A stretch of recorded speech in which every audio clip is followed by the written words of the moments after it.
Hoy el gobierno tomó unos datos que salieron primero de un investigador de la Universidad de La Plata, muy reconocido en términos de pobreza. Ahí podés ver el tuit de Leonardo Tornaroli, que junto con Martín Rosada y otros especialistas, Leonardo Gasparini, son especialistas en temas de pobreza.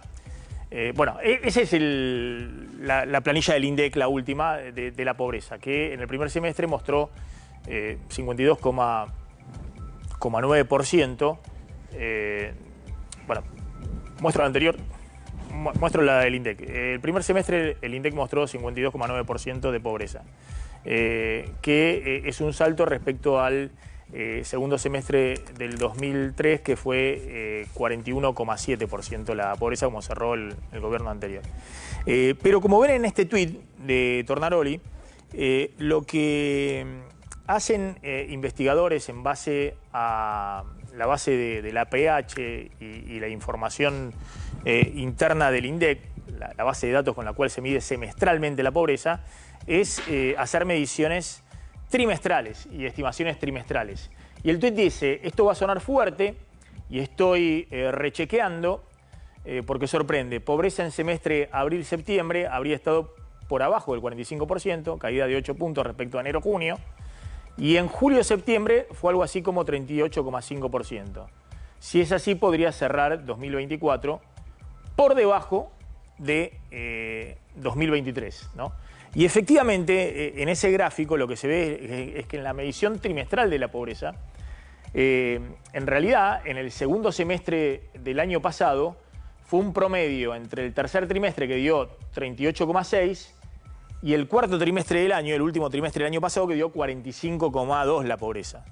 Después, en el primer trimestre de este año, tras la devaluación, se acelera al 54,8, después baja en el segundo trimestre a 51%, y en el tercer trimestre del año ya estaría en 38,5%.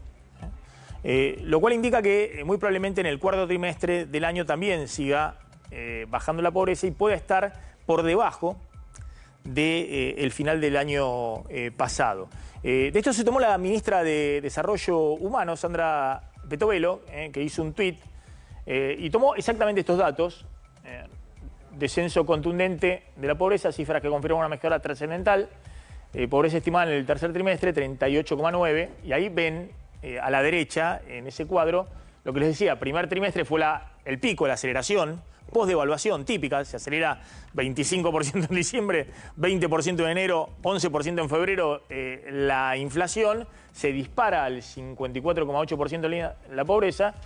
En el segundo trimestre ya empieza a desacelerarse porque empiezan lentamente a recuperar los salarios y a descender la inflación. Y recordemos que la medición de pobreza es una canasta de pobreza medida respecto a los ingresos, tanto ingresos formales como informales. Y en el tercer trimestre del año ya estaría en 38,9%, y es probable que en el cuarto trimestre esté un poco por debajo de eso.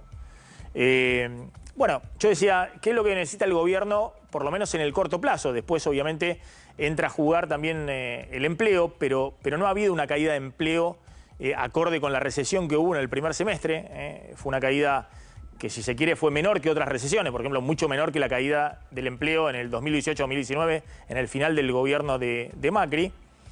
Lo que necesita es no devaluar. Es decir, el gobierno necesita mantener el actual esquema de desaceleración de la inflación, dólar estable, y que los ingresos lentamente recuperen frente a la inflación. ¿Coincidís con esa apreciación? Que el gobierno, de acá a octubre de las elecciones, lo único que no puede hacer para, si quiere seguir bajando la inflación y que los números estos de pobreza sigan lentamente bajando mientras se recupera el salario real, lo único que no puede hacer es que haya un nuevo salto del tipo de cambio? Sí, creo que sí. O sea, creo que hoy está en una encerrona el gobierno, ¿no? Porque dejó atrasar el tipo de cambio, donde ya también le van a tener sus consecuencias en el nivel de actividad y demás, pero también coincido con lo que vos decís. Si vos salís hoy en día de este tipo de cambio atrasado y devalúas, y obviamente la devaluación significa ingresos más bajos, en dólares, salto, traslado a precios, salto de la inflación y otra vez esos números los vas a ver empeorar. Entonces, hoy el gobierno está en ese gran problema, ¿no? O sea, ¿cómo hago? ¿Sigo por este camino y veo cómo administro las consecuencias de manejar un dólar atrasado artificialmente? ¿O empiezo a reconocer de alguna manera, que para mí la única forma que tiene de reconocerlo no es devaluando, sino liberando cada vez más el tipo de cambio? Y, bueno, en ese caso veo cómo administro lo que puede llegar a ser lo traslado a precios. En Argentina no es Brasil. Vos recién hablábamos de Brasil. En Brasil el dólar sube y la suba de precios es ínfima. Exactamente. Argentina no. Argentina se traslada casi inmediatamente. ¿Sí? Entonces, me parece que es un gran desafío que tiene el gobierno en adelante y es una encrucijada que veremos cómo la resuelve. Pero es cierto, si vos tocás el tipo de cambio, eso se traslada a precio y el dato de la pobreza vuelve a empeorar. Atención, está Javier Milei en Tucumán.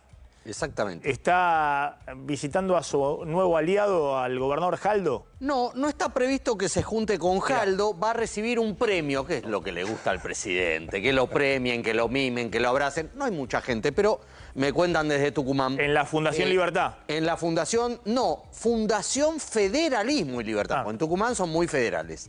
Va a recibir el premio Alberdi a la valiente defensa de la libertad. Va a hablar. Se está esperando ahí la transmisión por redes, no por cadena nacional, no tiene previsto reunirse con Jaldo, con el gobernador de Tucumán, que según me cuentan tampoco movilizó, digamos, es peronista libertario, pero tampoco salame y no movilizó gente para recibirlo o para que lo viven. Así que no es mucha la gente que hay ahí alrededor de donde se produce el evento y donde va a hablar Milei en minutos, pero viajó a Tucumán, lo que no es habitual, y mañana le toca a Córdoba. Ahí sí lo va a recibir, está previsto que lo reciba y que se reúna con Martín Yarlora, el gobernador de Córdoba. Está recorriendo un poquito, yendo un poquito... Un poquito. Haciendo un recorrido. Sí, poquito. Pero, bueno, en general los viajes de él fueron más al exterior que al interior del país. ¿Tenés una última política? Sí. La Unión Cívica Radical acaba de expulsar a 3 de los diputados radicales que se volvieron libertarios o que apoyaron a los libertarios.